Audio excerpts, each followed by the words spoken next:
Muy buenas tardes, les habla Roe Fanfayana de la Iglesia Transformada para Yahweh. Y estamos viendo pues en esta serie que estamos llevando, estamos aseverando que los judíos y cristianos están bastante lejos de la fe hebrea verdadera, de la fe hebrea nazarena. Y lo hemos comprobado con sus respectivas evidencias. Hoy trataremos de los cristianos.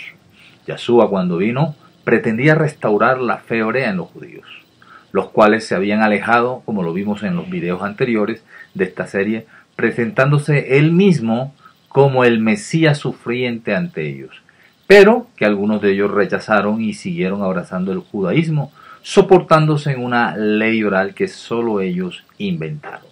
Pero en cuanto a los cristianos, cuando empezaron a apartarse de la verdadera fe hebrea nazarena, la fe de Yeshua, y que Yeshua y los apóstoles enseñaron, ¿desde qué momento acuñaron el término de iglesia cristiana? Hablemos primero de cuán cierto era que ellos manejaron el término iglesia cristiana. En Éxodo 12, versículo 13, en la parte A dice: habla a la asamblea de los hijos de Israel y di. O sea, eso lo vemos en la Biblia Kadosh. Y en el Strong, en el diccionario Strong, dice en la parte dice en el 57, dice: la pronunciación en hebreo edá nos enseña aquí que podría ser asamblea, multitud, compañía, congregación. Pero en el Nuevo Testamento el término hebreo de congregación lo cambiaron en eclesia, un término desde luego romano. Y en el Strong tiene los siguientes significados: reunión popular, congregación religiosa, sinagoga judía, asamblea, congregación. Como ustedes ven, el mismo término que se usa en el Nuevo Testamento, en el Strong enseña que es lo mismo que iglesia, lo mismo que sinagoga, lo mismo que congregación, asamblea, lo mismo que se decía en el Antiguo Testamento. Vamos a ver una traducción como la del Código Real. Ya en el Nuevo Testamento dice así el Código Real en Mateo 16, versículo 18: pero yo también te digo que tú eres Pedro, y sobre esta roca edificaré mi comunidad, y las puertas del Seol no prevalecerán contra ella. Este es un pasaje muy conocido, pero lo importante aquí es que, así como dice la Reina Valera y las otras versiones dicen iglesia, se ha podido también colocar comunidad y congregación, y no afectaría porque ese era el término que se manejaba en hebreo. Desde luego esto es un pasaje bastante usado, mal usado, porque aquí en vez de soportarse la iglesia o la comunidad en que Yeshua era el Redentor, en que Yeshua era el Mesías, que Yeshua era el Hijo de Elohim, como lo había dicho a través de siendo tocado por el Espíritu Santo Pedro, la iglesia cristiana católica toma este pasaje y dice que sobre Pedro se fundamenta el mensaje cristiano, el evangelio, cuando no es así, se fundamenta a través de Yeshua, pero eso será otro tema que estaremos viendo más adelante. En Lavín también dice en Mateo 16, 18, dice: yo a ti te digo que tú eres Eben, y sobre esta edificaré mi comunidad, y las puertas del Seol no prevalecerán en ella. En Romanos 16, 15 dice: saluden también a la comunidad de su casa, saluden a Epeneto, muy apreciado por mí, que es uno de los primeros frutos de Acaya en el Mashiach, la versión israelita nazarena. Como vemos, si usted empieza a investigar, se encontrará que el término iglesia es un término greco-romano que es acuñado más tarde. En este video también veremos que realmente no se escribieron los libros. El diccionario Bin está de acuerdo con con el diccionario Strong, dice congregación, edad, que ahorita lo dijimos, congregación, etimológicamente este vocablo significaría una congregación de personas reunidas con algún propósito. Se asemeja a esto en los términos griegos sinagoge y eclesia, de los cuales provienen sinagoga e iglesia en uso corriente. Edad se refiere a un grupo de personas, aparece 140 veces en el Antiguo Testamento, con mayor frecuencia en el libro de Números, aparece por primera vez en Éxodo 12, donde los términos es un sinónimo de Gaal, asamblea. Entonces, es el mismo término, no es un término nuevo, no se fundó algo nuevo, era la misma congregación, pero ya basada, eso sí, bajo el pacto de Yahshua, el pacto renovado. Desde luego que el término iglesia no estuvo nunca en los labios de los apóstoles ni de Yahshua, sino que fue un término pues griego acuñado más adelante en las traducciones griegas. Vamos a ver qué nos enseña la palabra de Yahweh en Hechos, qué nos afirma las Sagradas Escrituras. Y vamos a ver aquí en Hechos 11:26 dice, así sucedió que se reunieron todo un año con la comunidad y le enseñaron a mucha gente. Y ahí los discípulos los llamaron mesianistas por primera vez en Antioquía. Bueno, este hombre que está traduciendo acá, traduce mesianista. Desde luego, es el término correcto, el término hebreo. Pero en el término griego sería, los llamaron cristianos por primera vez, ¿verdad?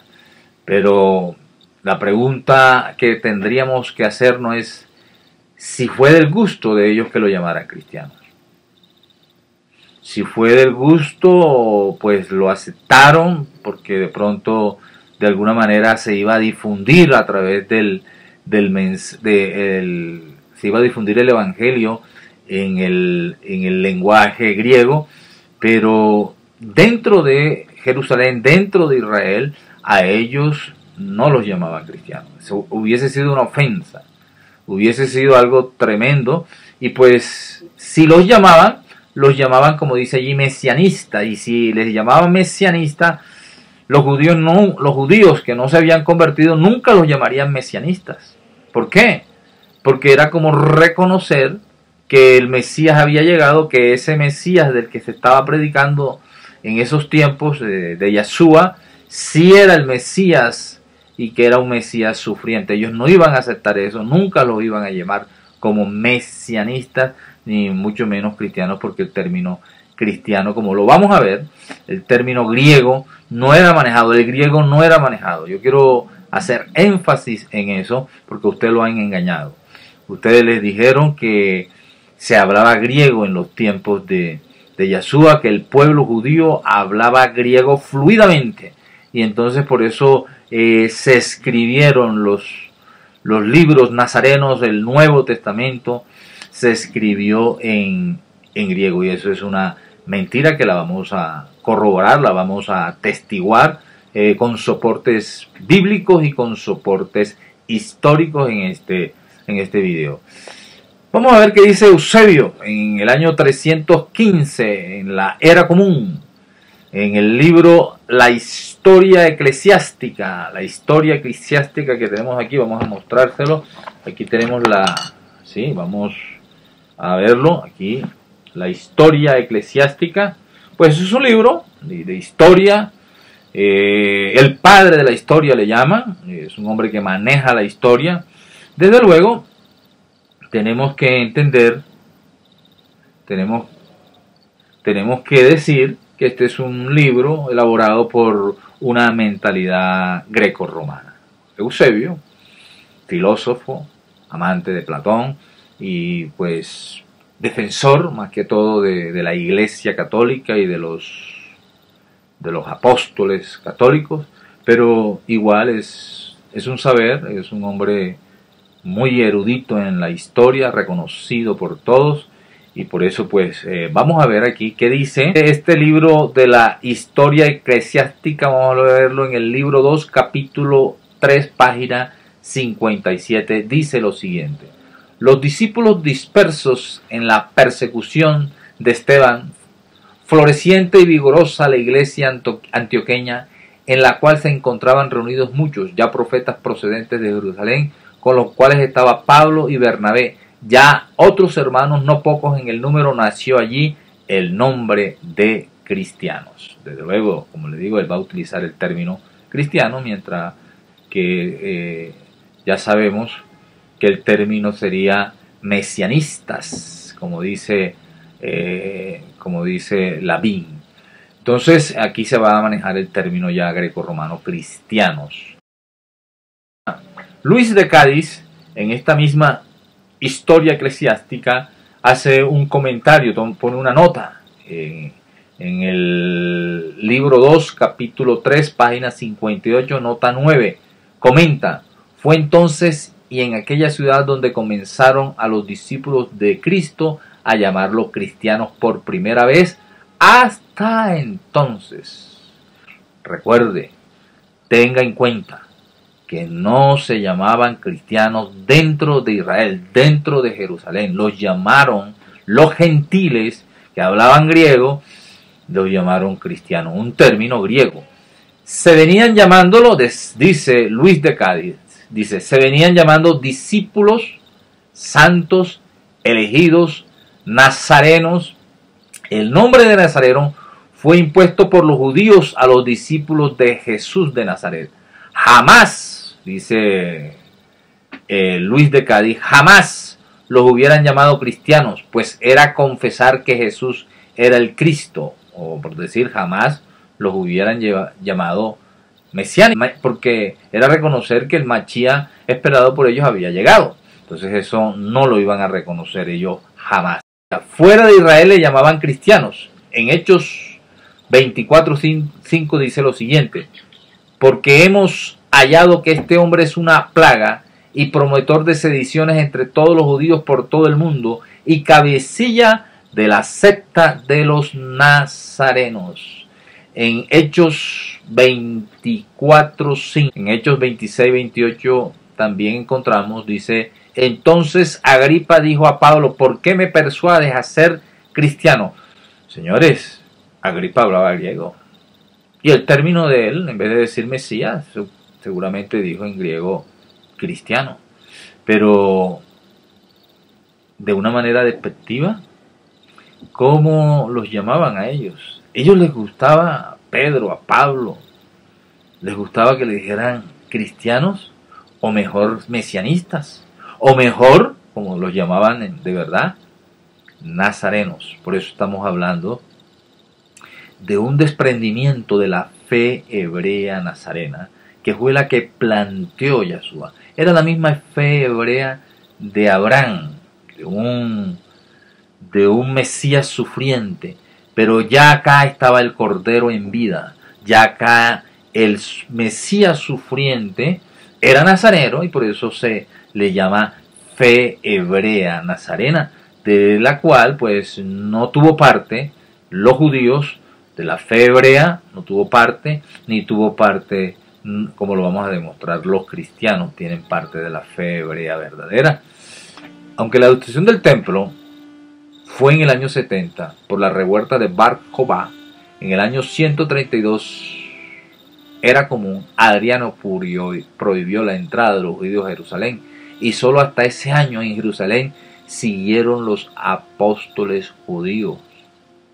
Así lo afirma la historia eclesiástica de Eusebio, libro 4, capítulo 5, dice lo siguiente: hasta el asedio de los judíos, que tuvo lugar durante el imperio de Adriano, estuvieron 15 obispos en sucesión continuada. Refieren que todos ellos fueron de origen hebreo y que recibieron la fe de Cristo con sinceridad y voluntariamente. Pues por aquel tiempo toda la iglesia de Jerusalén estaba constituida por fieles hebreos. Por tanto, como los obispos que procedían de la circuncisión llegaron a faltar durante aquel tiempo. Señores, se dice que hasta el año 132 eran obispos hebreos y le decían obispos de la circuncisión, o sea que siguieron cumpliendo con el rito de la circuncisión que Pablo ya les había dicho a través del Espíritu Santo que ya la circuncisión era del corazón. Pero muy seguramente ellos, estos hebreos, estos que salieron del judaísmo,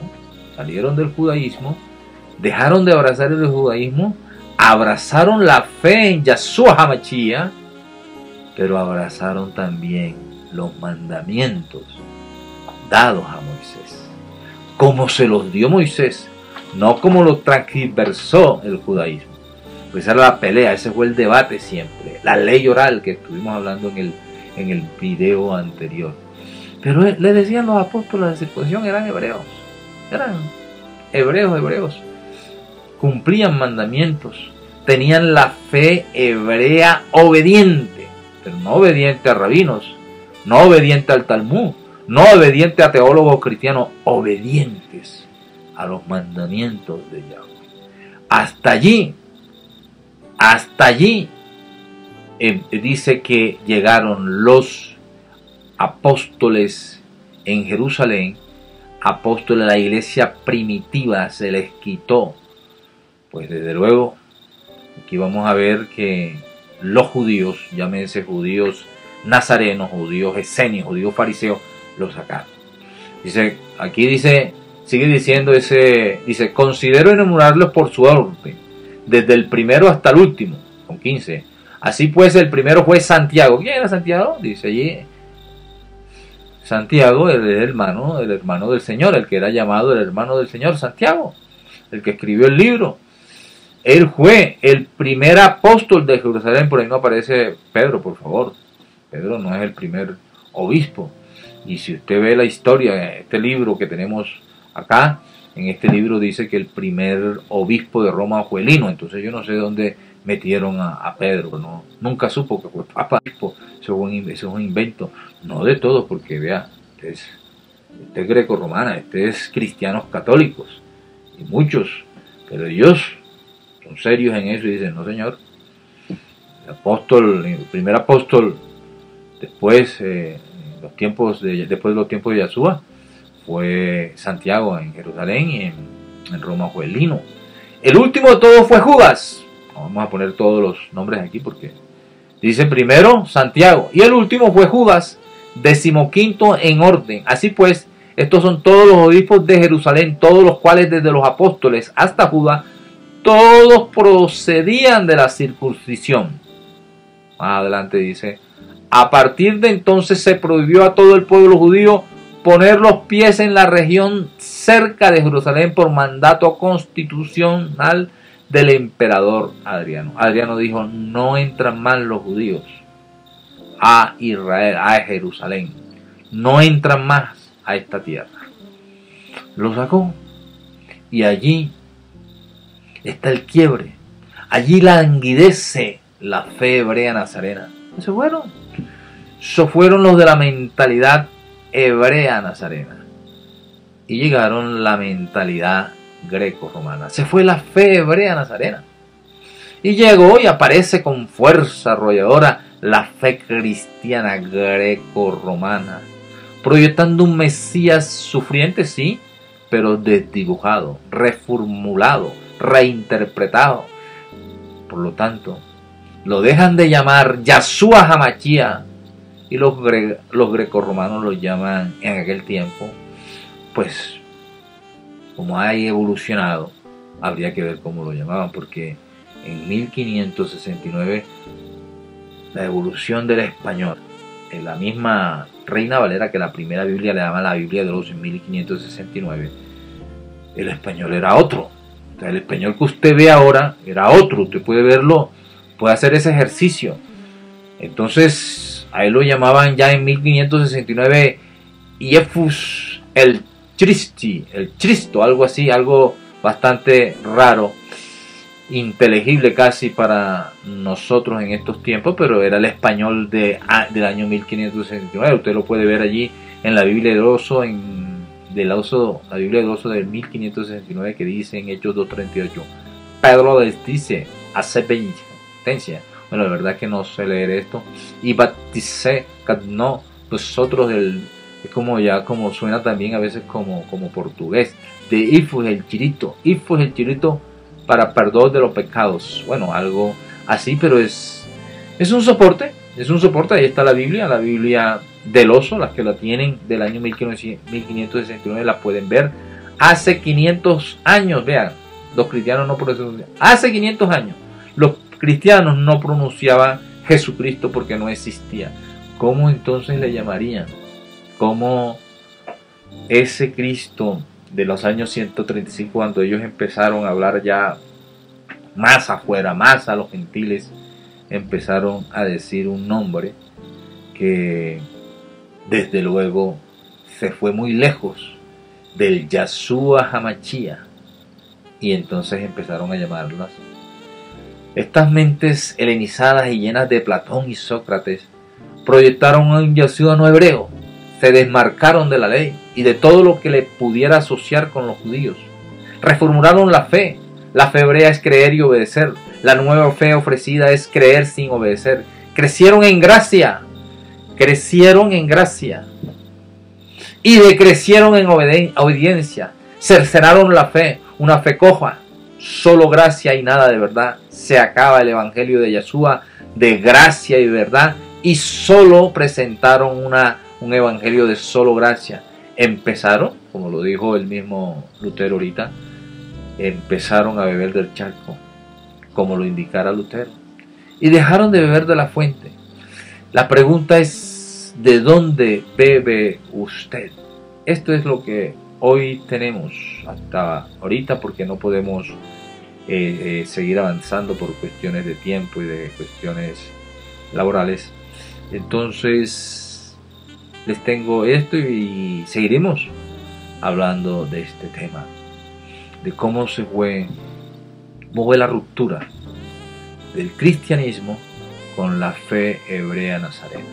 Usted mismo puede hacer sus investigaciones. Por favor, no se quede con lo que le han enseñado. No le dé la responsabilidad a un hombre de su enseñanza. Usted mismo tiene que investigar, usted mismo tiene que ahondar, usted mismo tiene que subir a beber de mejores aguas, de mejores fuentes. Y entonces allí se dará cuenta. Y en vez de ser de tropiezo, usted puede ser de ayuda de ese pastor, de esa iglesia, y decirle: vea, esto es lo que estoy encontrando. Esto es lo que me está mostrando la investigación, el conocimiento. No tenga miedo, porque ahora en vida usted puede investigar, usted puede buscar. Y se puede encontrar, como vemos que siempre decía el Nuevo Testamento, ya no existe ni judío ni griego. Pero ese griego se redondeaba en gentil. Nunca olvide como lo ha olvidado la teología judía y lo ha olvidado la teología cristiana, que hay un Efraín indómito, pero que Yahweh dice que ese Efraín es amado, que ese Efraín es primogénito, un Efraín que representa una bendición de multitudes de naciones.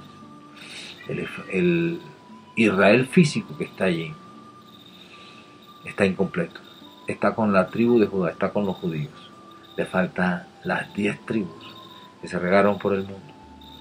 Y que es tiempo que ese Efraín, sin identidad, sin saber quién es, de pronto le llegó el mensaje. Un mensaje cojo, pero que de pronto le ha servido para recibir a Yahshua, recibir a un Mesías sufriente. Pero le falta reencontrar su identidad. Le falta reencontrar las verdaderas raíces hebreas nazarenas. Le falta descubrir quién es él y quién es su identidad. Recuerda, en el Nuevo Testamento dice que de 2 pueblos hará uno.